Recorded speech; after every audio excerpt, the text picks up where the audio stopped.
चलिए जानते हैं आज देश और दुनिया की सिलेक्टेड काम की और महत्वपूर्ण 25 बड़ी खबरों को सिर्फ 10 मिनट में। पर अभी तक आपने इस वीडियो को लाइक नहीं किया है तो लाइक कर दें और इस चैनल को सब्सक्राइब भी कर लीजिए। प्रधानमंत्री बोले 10 जून को भाजपा का मुख्यमंत्री शपथ लेगा। ओडिशा सीएम हाउस पर भ्रष्टाचारियों का कब्जा, बीजेडी के छोटे छोटे नेता भी करोड़पति। जी हां दोस्तों, प्रधानमंत्री मोदी ने सोमवार को ओडिशा के ढेंकानाल, कटक और पश्चिम बंगाल के झांडग्राम में जनसभाएं की। प्रधानमंत्री ने कटक में कहा कि ओडिशा में 10 जून को बीजेपी का पहला मुख्यमंत्री शपथ लेगा। यह तय है। तीसरी बार मोदी की सरकार दिल्ली में शपथ लेगी, यह भी तय है। इससे पहले ढेंकानाल की जनसभा में उन्होंने कहा कि ओडिशा की बीजेडी सरकार पूरी तरह भ्रष्टाचारियों के कब्जे में है। चलिए दोस्तों जान लेते हैं अगली खबर।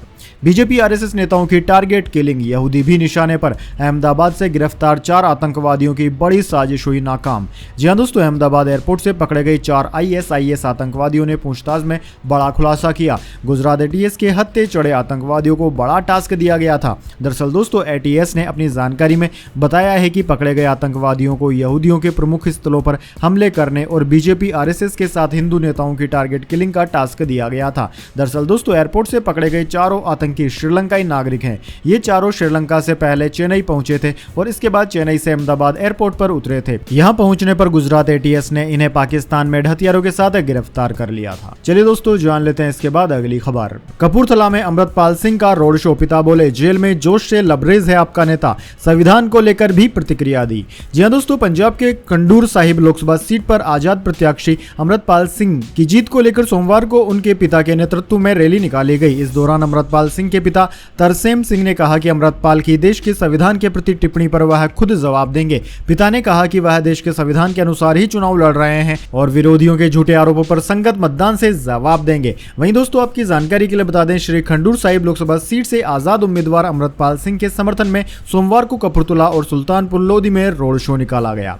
चलिए दोस्तों जान लेते हैं इसके बाद अगली बड़ी खबर। वोटर्स थे नाराज तो अचानक पहुंच गए राहुल गांधी, लगे जय श्री राम के नारे तो ऐसा था रिएक्शन। जी हां दोस्तों, लोकसभा चुनाव 2024 के 5वें चरण को लेकर सोमवार को मतदान हुआ। इस दौरान उत्तर प्रदेश की हॉट सीट रायबरेली पर एक गांव के लोगों ने मतदान का बहिष्कार किया। वोटिंग का बहिष्कार करने वाले मील एरिया थाना क्षेत्र के मेनूपुर गांव के ग्रामीण थे। इन ग्रामीणों को वोट देने के लिए समझाने रायबरेली से कांग्रेस प्रत्याशी राहुल गांधी भी पहुंचे। ग्रामीणों को समझाने पहुंचे राहुल गांधी के सामने जय श्री राम और हर हर महादेव के नारे लगाए गए। जैसे ही जय श्री राम और हर हर महादेव के नारे लगाने शुरू हुए, राहुल गांधी ग्रामीणों के सामने हाथ जोड़कर नमस्कार करते हुए निकल गए।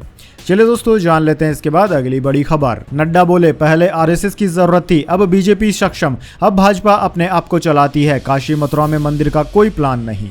जी हां दोस्तों, भाजपा के राष्ट्रीय अध्यक्ष जेपी नड्डा ने कहा है कि पहले हमें यानी कि भाजपा को राष्ट्रीय स्वयंसेवक संघ आरएसएस की जरूरत थी, लेकिन आज भाजपा सक्षम है, आज पार्टी अपने आप को चला रही है। नड्डा ने यह भी साफ किया कि काशी मथुरा में मंदिर बनाने का उनका फिलहाल कोई प्लान नहीं है। नड्डा ने ये बातें द इंडियन एक्सप्रेस को दिए इंटरव्यू में कही। चलिए दोस्तों जान लेते हैं अगली खबर। ईडी का दावा, आम आदमी पार्टी को 7.08 करोड़ अवैध फॉरेन फंडिंग मिली, गृह मंत्रालय से कार्यवाही की मांग की। आतिशी बोली ये केस 11 साल पुराना।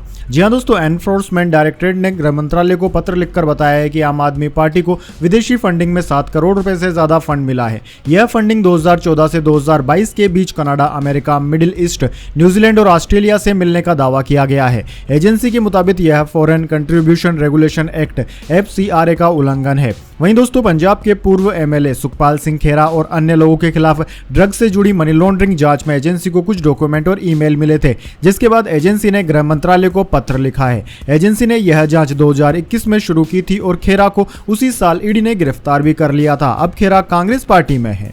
चलिए दोस्तों जान लेते हैं इसके बाद अगली बड़ी खबर। ईडी ने केजरीवाल की कस्टडी बढ़ाने की मांग की। रावेज एवेन्यू कोर्ट 2 जून को सुनवाई करेगा। इसी दिन दिल्ली सीएम को सरेंडर भी करना है। जी हां दोस्तों, दिल्ली शराब नीति केस में ईडी ने रावेज एवेन्यू कोर्ट से केजरीवाल की कस्टडी बढ़ाने की मांग की है। ईडी ने कोर्ट से 14 दिन का समय और मांगा है। कोर्ट 2 जून को इस पर सुनवाई करेगा। फिलहाल दोस्तों, दिल्ली सीएम 1 जून तक जमानत पर है। सुप्रीम कोर्ट ने उन्हें जमानत देते हुए 2 जून को सरेंडर करने का आदेश दिया था। वहीं दोस्तों, इसी केस में बीआरएस नेता के कविता की कस्टडी भी 3 जून तक बढ़ा दी गई है।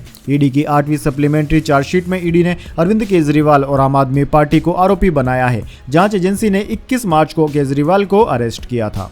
चलिए दोस्तों जान लेते हैं इसके बाद अगली बड़ी खबर। चुनावी नतीजों के बाद शेयर बाजार में तेजी आएगी, प्रधानमंत्री बोले। 10 साल में 25,000 से 75,000 पर पहुंचा सेंसेक्स, पीएसयू में रही बढ़त। जी हां दोस्तों, प्रधानमंत्री मोदी को विश्वास है कि 4 जून को लोकसभा चुनाव के नतीजे आने के बाद शेयर बाजार में तेजी देखने को मिलेगी। प्रधानमंत्री मोदी ने एनडीटीवी को दिए इंटरव्यू में कहा कि चुनावी सप्ताह के दौरान या जिस सप्ताह लोकसभा चुनाव के परिणाम घोषित होते हैं, बाजार का प्रदर्शन दिखाएगा कि कौन सत्ता में वापस आ रहा है। वहीं दोस्तों प्रधानमंत्री मोदी ने आगे कहा कि 10 साल पहले जब हमारी सरकार आई तो बाजार 25,000 पर था और अब 75,000 पर है। पीएसयू बैंकों को देखें, उनके शेयरों की वैल्यू बढ़ रही है। कई सरकारी कंपनियों के शेयर पिछले 2 साल में 10 गुना से ज्यादा बढ़ गए। प्रधानमंत्री मोदी ने 26 मई 2014 को पहली बार प्रधानमंत्री पद की शपथ ली थी। चलिए दोस्तों जान लेते हैं इसके बाद अगली बड़ी खबर। ईरान के राष्ट्रपति रईसी का हेलीकॉप्टर क्रैश में निधन। अमेरिका इजराइल से तनाव के बीच वाइस प्रेसिडेंट मुखबिर अंतरिम राष्ट्रपति बने, भारत में एक दिन का शोक। जी हां दोस्तों, ईरान के राष्ट्रपति इब्राहिम रईसी और विदेश मंत्री हुसैन का हेलीकॉप्टर क्रैश में निधन हो गया। ईरान की सरकारी न्यूज एजेंसी IRNA ने सोमवार सुबह यह जानकारी दी। अजरबैजान से लौटते समय उनका हेलीकॉप्टर रविवार शाम करीब 7 बजे लापता हो गया था। हादसे में हेलीकॉप्टर सवार सभी 9 लोग मारे गए। दोस्तों जैसा कि आपको पता है, मध्य पूर्व एशिया के शिया बहुल देश ईरान ने अपने 2 नेताओं को ऐसे समय पर खोया है जब इजराइल के साथ उसके रिश्ते टकराव की सीमा तक बिगड़ गए हैं। वहीं अमेरिका ईरान के संबंधों में भी तनाव है। ऐसे में उपराष्ट्रपति मोहम्मद मुखबिर को अंतरिम राष्ट्रपति बनाया गया है। ईरान के सर्वोच्च धार्मिक नेता अयातुल्लाह खोमेनी ने सोमवार को यह ऐलान किया। चलिए दोस्तों जान लेते हैं इसके बाद अगली बड़ी खबर। कुछ जगहों पर जानबूझकर धीमी वोटिंग कराई जा रही है, आदित्य ठाकरे ने चुनाव आयोग से की शिकायत। जी हां दोस्तों, लोकसभा चुनाव के 5वें चरण में महाराष्ट्र की 13 सीटों पर सोमवार को मतदान हुआ। इस चरण में मुंबई उत्तर से बीजेपी उम्मीदवार और केंद्रीय मंत्री पीयूष गोयल, कल्याण से शिवसेना के श्रीकांत शिंदे, डिंडोरी से भारती पवार, भिवंडी से कपिल पाटिल समेत कई दिग्गज की प्रतिष्ठा दांव पर थी। इसी बीच दोस्तों आदित्य ठाकरे ने शिकायत की। उन्होंने कहा कि यहाँ वोटिंग की रफ्तार काफी सुस्त है और इसी बीच सामने आया कि मुंबई में बोरीवली के कई इलाकों में वोटिंग मशीन खराब हो गई। इसकी वजह से लोग कतारों में खड़े हैं। सामने आया है कि सुबह से ही लाइन में लगे लोगों का नंबर अभी तक नहीं आ पाया है। शिवसेना नेता उद्धव ठाकरे ने चुनाव आयोग से इसकी शिकायत भी की। चलिए दोस्तों जान लेते हैं इसके बाद अगली बड़ी खबर। रेड अलर्ट, लू से भट्टी बना दिल्ली एनसीआर, नफसगढ़ में पारा 47 डिग्री के पार। जान लीजिए अगले 7 दिन में कैसा रहेगा मौसम। दरअसल दोस्तों भारतीय मौसम विज्ञान विभाग ने देश के उत्तरी राज्यों हरियाणा, पंजाब और दिल्ली के लिए हीट वेव का रेड अलर्ट जारी किया है। इतना ही नहीं, IMD ने यह भी कहा है कि रविवार से अगले 5 दिन तक लू की स्थिति बने रहने की संभावना है। हालांकि ऐसे में चिंताजनक बात तो यह है कि दिल्ली में पिछले 2 दिनों में तापमान 44 डिग्री से अधिक पहुंच गया। यहां तक कि दिल्ली का सबसे गर्म क्षेत्र नफसगढ़ रहा है, जहां रविवार को अधिकतम तापमान 47.8 डिग्री दर्ज किया गया है, जो कि पूरे देश में सर्वाधिक है। वहीं दोस्तों भारतीय मौसम विज्ञान विभाग यानी कि IMD ने दिल्ली के कई हिस्सों में लू चलने का अनुमान लगाया और रेड अलर्ट जारी कर दिया। विभाग ने आंशिक रूप से बादल छाए रहने और 25 से 35 किमी प्रति घंटे की रफ्तार से तेज हवाएं चलने का भी अनुमान लगाया है। वहीं इसके अलावा दोस्तों IMD ने बाहर जाते समय हल्के रंग के ढीले सूती कपड़े पहनने का भी सुझाव दिया है।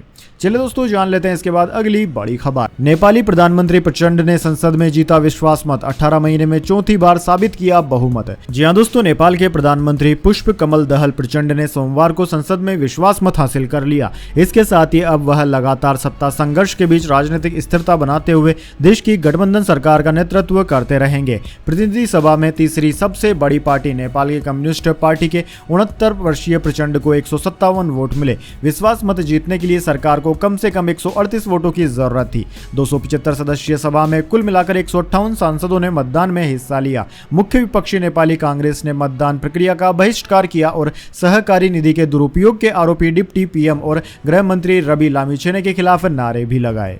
चलिए दोस्तों जान लेते हैं इसके बाद अगली बड़ी खबर। ICMR बोला कोवैक्सीन के साइड इफेक्ट्स वाली रिसर्च गलत। कहा रिसर्च पेपर से हमारा नाम हटाया जाए, हमने स्टडी के लिए कोई मदद नहीं दी। जी हां दोस्तों, बनारस हिंदू यूनिवर्सिटी BHU की एक रिसर्च में सामने आया है कि कोवैक्सीन के भी साइड इफेक्ट्स हैं। इसमें भारतीय चिकित्सा अनुसंधान परिषद ICMR का हवाला दिया गया है। ICMR ने इस पर प्रतिक्रिया दी है और इसे गलत बताया। ICMR ने BHU को एक नोटिस भेजा है। इसमें ICMR के डायरेक्टर जनरल डॉक्टर राजीव बहल ने लिखा है कि जिस रिसर्च में यह दावा किया गया है कि अध्ययन में वैक्सीन लेने वाले लोगों पर गंभीर साइड इफेक्ट्स देखे गए हैं, वह रिसर्च पूरी तरह भ्रामक और गलत तथ्यों पर आधारित है। इसका ICMR से कोई लेना देना नहीं है। वहीं दोस्तों ICMR ने इसके लिए कोई मदद नहीं दी है। रिसर्च पेपर से ICMR का नाम हटाया जाए और एक माफीनामा भी छापा जाए।